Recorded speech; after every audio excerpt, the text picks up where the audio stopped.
Before we begin, I'd like to say a huge thank you to Colbalt, who sent in this episode's demos. If you'd like to send some in, check the description. I want you to watch this person, and see if you can spot anything that's a little suspicious.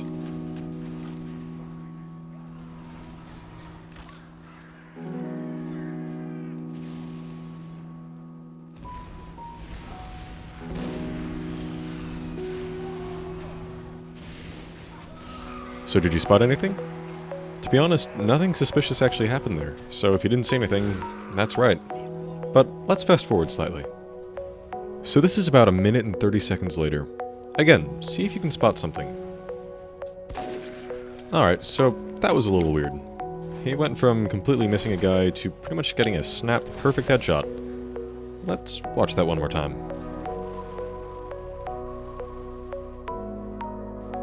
So, it's pretty obvious to guess what's going on, but let's just say it was a fluke. Maybe a fly landed on his hand and in the panic he was able to get a perfect headshot.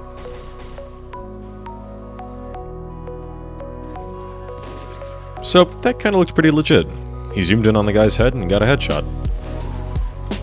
Okay, how did he know that pyro was there? That was a little suspicious. Not bad SMG shots, but something just feels a little off. Let's keep watching. A guy, a clip, you know the drill.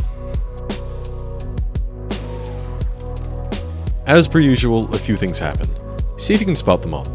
The first is that this sniper comes around the corner instantly on the pyro's head. Now, some people might call that legit.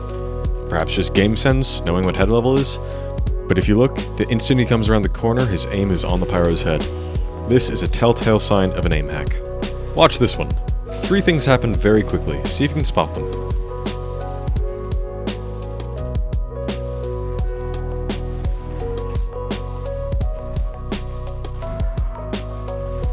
Firstly, a pretty obvious aim snap, right there.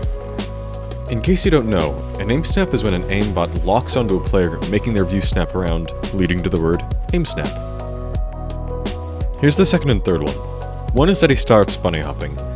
Now, a lot of players can do this normally, but he's getting frame-perfect jumps, which is pretty much close to impossible by just normal human standards.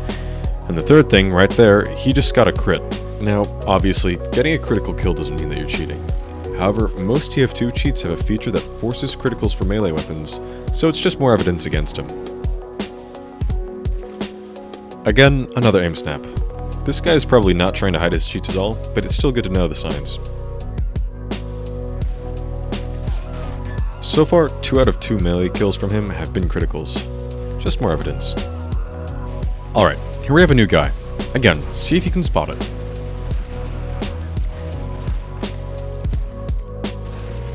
That may have been a little bit hard to spot, but watch his crosshair. He's acting pretty normally until he does this little jump. This isn't an STV, this is a personal demo. Do you see how his aim flickered a little bit there? Almost like he's trying to move it while holding down an aim key? One more time. When you hold down an aim key, an aimbot will naturally lock your crosshair onto a player. However, if you try to move it, it will keep snapping it back into place, which is what we see right there. This is the same guy, just a little bit later. Do you see how his aim kind of freaked out there for a second? I'll show you. Aimbots in TF2 don't handle changes on 2 y-axes very well. When the aimbotting player is moving vertically at a different rate of the target, the aimbot has to compensate more than it normally does, leading to that flickering effect. The main reason for this is because with a normal aimbot, it can just naturally lock onto the player and be done with it. But with projectiles, it has to predict where the player is going to head. So with 2 changing y-axes, it makes it incredibly hard for the aimbot to figure out where the player is going to end up. Now this is a pretty interesting one. Notice as his aim snaps around a few times, trying to lock onto this soldier. While it completely misses, it's still something good to point out. Here's the last clip for today. Take a watch. Now that's obviously an aim lock, but just have another look.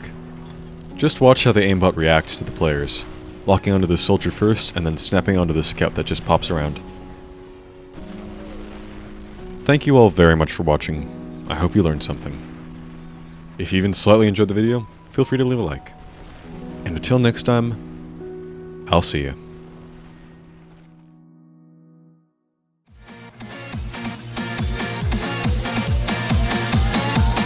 Here we go again.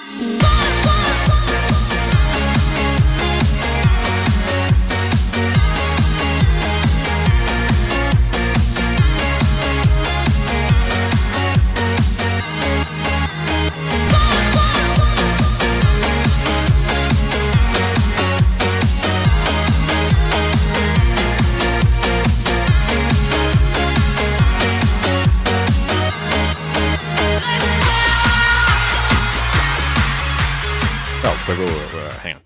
Before I go, one last thing. Have a very happy birthday, Johnny.